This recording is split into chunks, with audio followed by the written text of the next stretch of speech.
What's up guys, Boss here, and in today's video we're going to be playing the triple draft tournament. So as you guys can see, it just started just a few minutes ago on the leaderboard here. People are only at 3 wins. That's the highest because it just begun 10 minutes ago. I wanted to get this video out right away before you guys started it so you could get drafting tips. Obviously no deck, so we're just going to hop into the games. If you guys would like to support me, you can use my credit code BOSS. Appreciate you guys who do that. But yeah, let's head into the first match here and I'll be giving you guys tips. I'm really excited about Triple Draft. It's actually one of my favorite game modes. I like it way better than the Rage mode and Triple Elixir. Those ones just kind of annoy me. I really like Triple Draft, though, because it's kind of one where you get to, do a little bit of, deck building on your own. So here, I'm going to go with the Ewiz. I just think it's a pretty safe support card to pick. Here, we want to have a win condition, right? I personally don't think Mega Knight is that good after he recently got nerfed, and having a win condition in draft is very important. I'm going to go with Royal Hogs. They're a pretty safe win condition to pick. Also, make sure you pay attention to the cards your opponent can pick from. Now, obviously, I don't expect you guys to memorize every single one, but some of the important ones, such as spells and win conditions, so you know, okay, your opponent either has a fireball, a lightning, or an earthquake. So you can keep that in the back of your mind, knowing okay, they're going to have one of those spells. Same with their win condition. Again, it's important to remember those. So now I'm going to pick a little faster. In this first game, I was kind of talking a lot, so I'm going to make these picks quicker now. Arrows are always a good spell to pick in draft. Here I'm going to go Cannon Cart. You can't ever go wrong with picking Cannon Cart in draft. It pairs well with a lot of decks. Same with Ghost. We don't want to have Miner because we obviously already have the Royal Hogs. Why would you want to have a Royal Hog Miner deck? You want to make sure if you do have a second win condition in the deck, it actually makes sense with what you're using, right? So if I selected Mortar instead of the Royal Hogs, then in that case, it would make sense to have chosen the Miner because, the Miner pairs well with the Mortar, whereas with the Royal Hogs, it certainly does not. Alright, so in our first match here, he's going to have a Knight, okay, so we could probably go ahead and cycle our Cannon Cart. Now, another thing to remember is the cards that you were shown that you did not pick. So, for example, I was shown a Rocket, and I didn't pick it, so I can easily cycle my Cannon Cart in the back knowing, he can't rocket it, right? Very small thing, but these are some of the things I think about when I'm picking the cards. I try to remember what my opponent was shown, some of the important ones, like spells and win conditions. In this case, because I was talking a lot, I don't remember all his win conditions he was shown, but I do remember, I think he had Drill as an option, so he might have selected that. So if that's the case, we do have to be ready to defend the drills. And it might have been bad that I picked Dark Goblin because he does have Log. Oh, and this is the other really good thing about having Royal Hogs. We know he doesn't have Mega Knight because I was shown the Mega Knight, right?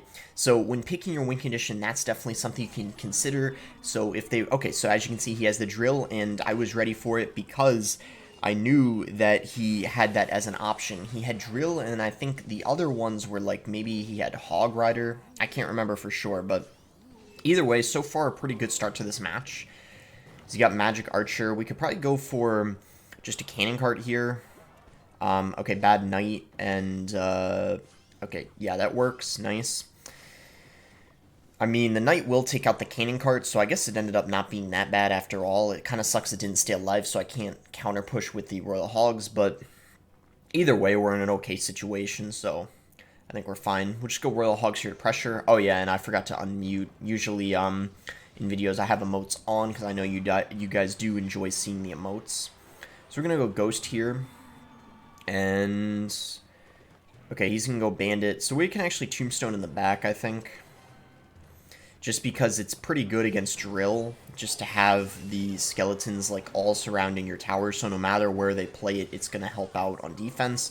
Whereas before I tried to predict it when he dropped it in the front, but it turns out he played it on the side. So, yeah, we have a very strange deck. I mean, this is the other thing that I think is really cool about Draft. It kind of forces you to use cards you aren't used to playing. Now, I know for some of you that can be kind of annoying because you might not be used to it, but I think that's, for me, that's kind of what I like about Draft. You're getting a lot of different decks that aren't usually meta, and I think sometimes that's what makes the game sometimes a little boring, is there's always the same decks in the meta, but Draft, that is not the case. Just a variety of different things that you're up against.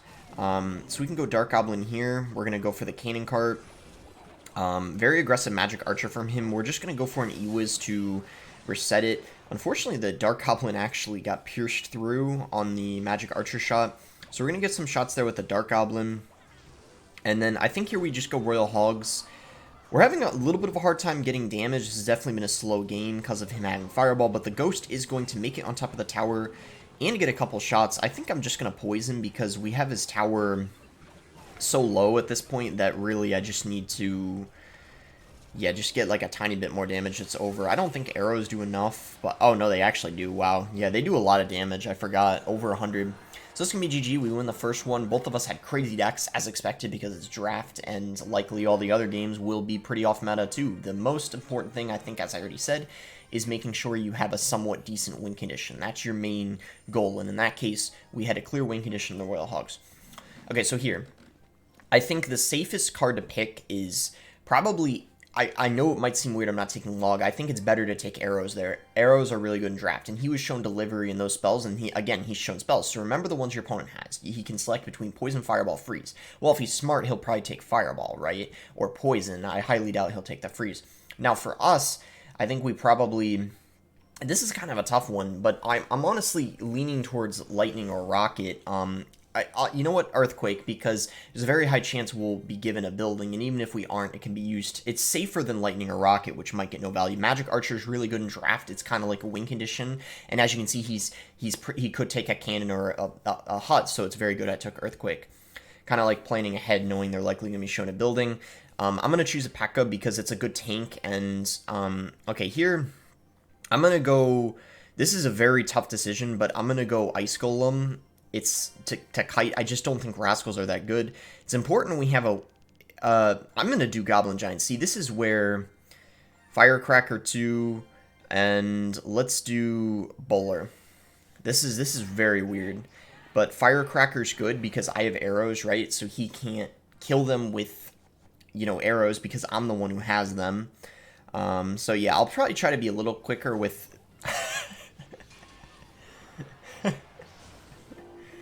What? What? Can we give this guy a round of applause for that? What a great play. This man, without hesitation, just drops. And the sad part is somehow, some way, we literally got no damage with the counter push, but now we will. Okay, what was that rage? Oh my goodness. Oh man. It's unfortunate for this guy. I almost feel bad. Almost. Alright, tower down already. And yeah, it's gonna be GG's.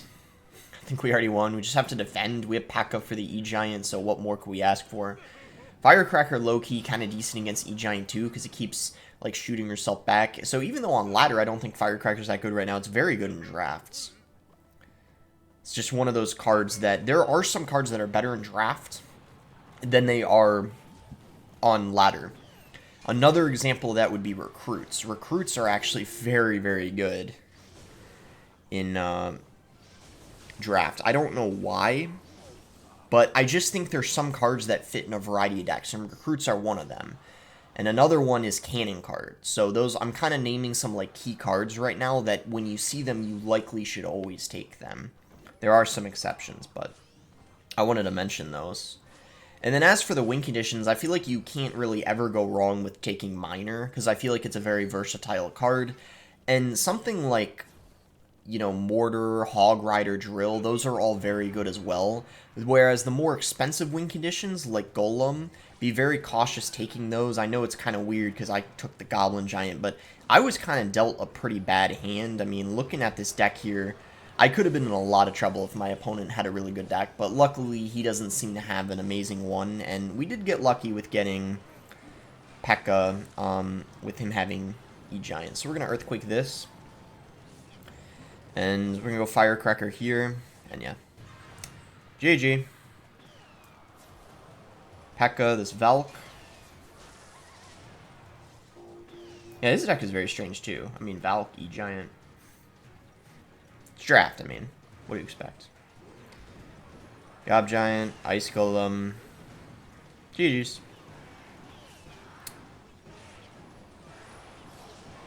Do we get the 2 crown? Let's go. Satisfaction of the 2 crown, and I guess more sadness for him. Alright, 2-0.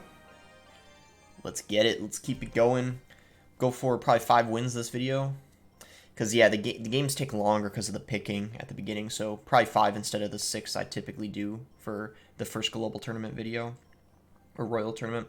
For sure, Tombstone, right? I mean, you want to have a solid building. Okay, so here, Valkyrie is going to be a very safe pick. I feel like Valkyrie is another card where it's like you can't really go wrong with picking her. Fireball is going to be another one. I think Fireball is probably by far one of the best spells to take. Okay, looking at his spells, if he's smart, he's going to take Lightning or Poison. That's pretty obvious, so we can expect that from him. Be cautious giving him Lightning value and Poison value in advance, right? We're ready for that. So, in this case, I'm going to go... I think Baby Drag is good. Witch could be risky because, you know, he has probably Lightning or Poison. Here, I'm going to go ahead and take the... Mother Witch. Sparky is, I don't know, I mean, it's okay, but I think it's a risky pick overall. Flying Machine's going to be good because we have Fireball, right? He's not going to have that. And those are his win conditions, as you can see. We're going to go E-Giant just because it's broken. So he either has Giant, Royal Hogs, or RG. And here, Arrows again. Arrows again are just another spell you should almost always take in draft. I would pick them over most spells, kind of like the Fireball. I think those are key spells. And then obviously Log isn't bad either. But yeah, some of the other spells not going to be that good. Okay, so he selected RG. We know that that's his win condition. I mean, clearly, because he decided to just plop it at the bridge first play of the game. I mean, unfortunately for us, we didn't have a Tombstone in cycle, so we take a lot of damage. Okay, he's got Musk, so this should die, and then we'll get some damage from the Flying Machine. Cool. And... instead of arrowing, I'm going to go Mother Witch because this way, so, you know, you don't want to just spell something unless you have to defensively because then you get no counter push, right? Whereas that Mother Witch, as you can see, she got some shots on the tower and forced a Goblin Gang. So we're going to go E-Giant. Of course, this is risky because if he has a good counter to it, then, well, I mean, I don't have anything supporting it. But if he doesn't, then he's screwed. And in this case, looks like he's screwed because he doesn't have anything. He might not even have a building. If I remember correctly, I don't even know if he was shown a building. Maybe I'm just forgetting, but I feel like if he had a building, he certainly would have used it there. So, Valk is going to be good here, and we'll just go arrows to kill the princess and take out the tower. I mean, why not? The Valkyrie was going to die, so that was definitely the best play. Because then I would have had to deal with the princess anyway if I decided to not arrow it then. Likely he's going to just RG at the bridge really aggressively, like out of desperation. I mean, that's what I'd assume. Let's see. I mean, maybe he won't now that I dropped a Tombstone. Okay, he still did, so yeah, I was right. Okay, and he picked Poison. So again, like I knew he would either have a Lightning or a Poison. And notice how I spaced out the, because I knew there was a chance he had a Lightning, I spaced out the Mother Witch and, or the Tombstone and the Flying Machine. Like, I didn't play them close to each other because I wouldn't want him to, you know, Lightning both and get that value. To be fair, though, he didn't even have a lot of elixirs, so he wouldn't have afforded a Lightning, but just did it anyway. So E-Giant in the pocket here. Goblin Gang is pretty much just going to die. I decided to pressure because looking at my tower, it's quite low. The issue is I feel like there's only so much we can do to stop this RG. We actually don't have a lot of DPS. I'm going to give him the tower because I don't think I would actually be able to defend that. Even if I fireballed, we might have barely been able to save the tower, but there wasn't a guarantee, and he probably would have just been able to cycle back to another poison, so I'd rather just build up a push here. E-Giant the bridge will arrow the princess, and hopefully this is GG. Oh, nice. The Musk got arrowed as well, so Fireball takes it out, and that should probably put us almost into spell cycle range. Not quite, but pretty close. We'll Valk here.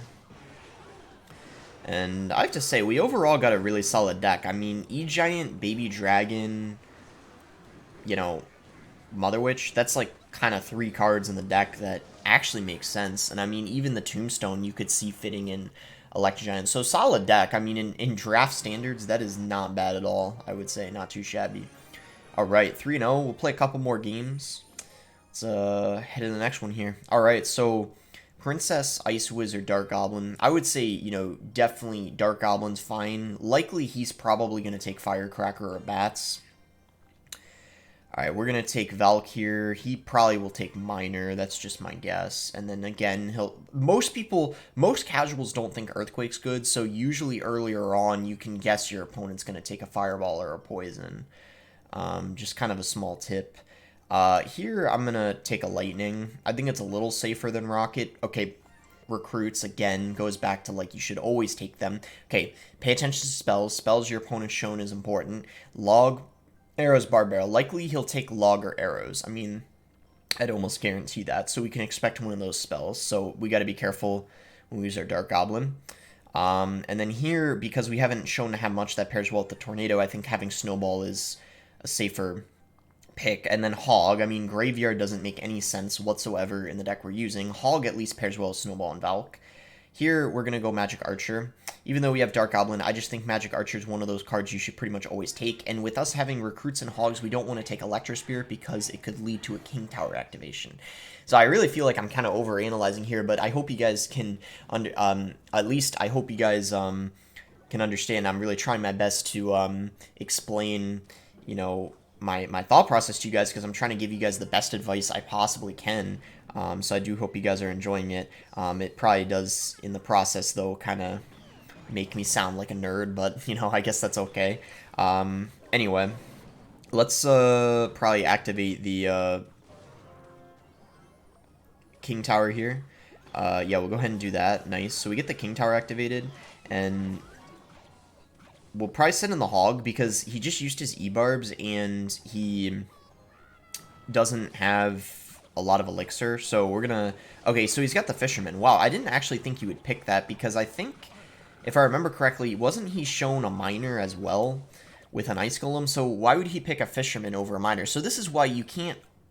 try not to, you know, as hard as it is, and obviously this video I've been, like, really considering the decisions heavily.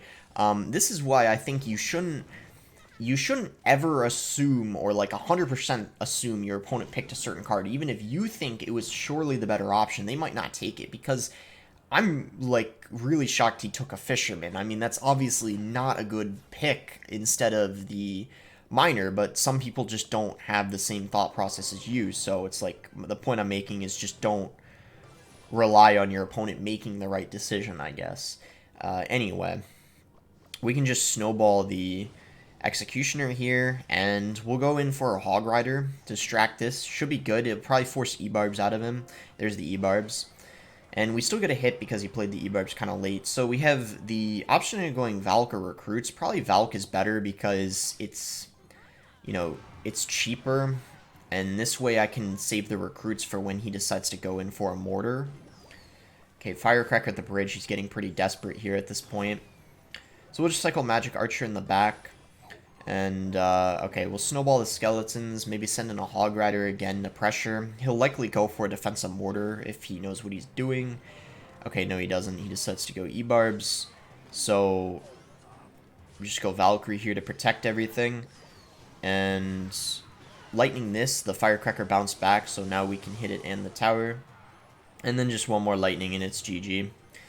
We can let this Mortar lock on because... I don't know, I'm not really concerned with taking a little bit of damage, and that also allowed the Magic Archer to line up. So that's perfect, nice. We go Valk Hog, and that's going to be GG. Pretty good, I would say, deck selection. Good picks on my end, and he also didn't play that well, and also he had a very strange deck. So with all those things, we ended up having a pretty easy game there. So that's going to be GG. We'll probably play one more game here to close out the video. Try to get the clean 5-0, and if you guys are really liking this video so far, make sure to give it a like, show a lot of support on it, because I'll do another video going to 25 or even 30 wins, because again, this is one of my favorite game modes. I'm definitely going to make another video on it, and I might even stream it. I was thinking I might even stream this on YouTube. I haven't streamed on YouTube in a while, but I probably will, because I really like this, but I'll also stream it on Twitch too. So if you guys are looking forward to that, make sure to tune in. Okay, so Earthquake, Lightning, Poison. He's probably going to take Lightning or Poison. We're going to take Fireball for sure. Again, it's like always the spell you should take. Okay, so Royal... Okay, he's probably going to take E-Giant. I mean, I can pretty much... Because, I mean, Drill's very good too, but most people would take E-Giant over Drill. We're going to go Royal Hogs. I really like them in draft. And we got Fireball. He doesn't have them, so that's one less counter available for him for the Royal Hogs. We're going to take Musk. Okay, so here, I'm actually going to go with Sparky because there's a good chance he's got Drill or E-Giant, and I want to have a good counter to those. So this is a time where I would want to take a Sparky, right? It just makes sense. Okay, he probably takes Miner. I mean, that would be my guess, but before we were wrong, so I really don't know. Okay, we're going to take Ghost. It's really good in draft. Arrows. And guards. Okay, kind of made all those picks at the end. I realized I probably talked a little bit too much earlier on, but again, we got the Fireball, we got the Arrows, we got Royal Hogs of Win Condition. Pretty good deck, I would say. And also Sparky because it's pretty decent against Drill as well as the Electro Giant. And as you can see, he did take the Drills. So I knew it was either going to be Electro Giant or Drill. And that was kind of an unfortunate start. I took a lot of damage there. We'll get some with the pigs here, and this Ghost is going to take out the Executioner, so this might be pretty solid. Yeah, actually, we're going to get a ton, because he overcommitted so much, he didn't even have anything on defense there, so I guess we'll go for just Princess here, and then maybe we can, yeah, go Musk. We're going to have to spend quite a lot on this defense, but we kind of have to, so, you know, let's make the most of it. And yeah, we do a pretty good job. And we have a Princess in the other lane, which he has to address, and then a Musk as well, which he has to defend. Yeah, again, why are people taking Fisherman over... I don't get it. Alright, again, my cycle kind of sucks, so we're going to have to go Royal Hogs first, just to break all... Okay, really bad Dark Goblin. Really bad Dark Goblin. See, some people try to do the same thing again because it worked out the first time. Well, it didn't even really work out the first time because we got more damage than him in the counter push, but he was thinking in his mind, like, well, I got all that damage with the Drill Dark Goblin push the first time, so surely it's going to work again, right? Wrong. It's not. Clearly. You lost your tower. So, I don't think it worked. Sadly. This might be... I feel like I kind of overcommitted on that. That's fine. So guards are going to be good on the Drill. And I realize we haven't even used our Sparky this game. So should we just use it now? He's probably going to go Drill, right? No? Did he just, like, give up at this point? I don't know. Yeah, I don't know. We'll go Ghost. And... Princess. I feel like this guy's leaking Elixir. Like, what is going on? He's, like, not playing a lot of cards right now. He's maybe just so unsure of what to do. Okay, so there's the Drill again. Why does he keep playing it in the back every time? Most people, when they're playing Drill, play it in the front every time. This guy's, like, doing the opposite. He's playing it in the back every single time. The heck? Like, if you're gonna play in the same spot every time, it should be in the front. But, like, you shouldn't ever play the Drill in the same spot every single time. You gotta switch it up. Switch up the flow, you know? Alright, anyway, that's gonna be GG. Again, really easy. Felt like I said that after every game, but I just... Really, none of them were that close. So, I mean, I'm, you know, really not trying to brag or anything, but... that's just really what went down. All right, so that is going to be it for the video. 5-0. Hope you guys enjoyed it. Hope I gave you guys some good insight on the picks I was making, like why I chose them, and I hope you guys noticed some of the similar picks I was making inside of the games, like, you know, notice some of the key spells I was taking, key cards, right? So you saw, like, I was taking Fireball a lot, Arrows. I truly think those are going to be really safe options inside of draft. And then a couple other cards I was taking a lot, or I would recommend taking, would be like Recruits. And as for the Win conditions, you can't ever go wrong with taking a Drill, a Hog Rider, Miner, Mortar, stuff along those lines that are just very safe and synergize well with a lot of cards. So that's going to be it for the video. Make sure to like if you did enjoy the video, subscribe if you guys are not subscribed already, and I'll definitely be doing another video on this going to 25 or 30 wins because I really like this game mode, and I might even stream it too on YouTube. I haven't decided yet. Thanks again. Until next time, guys.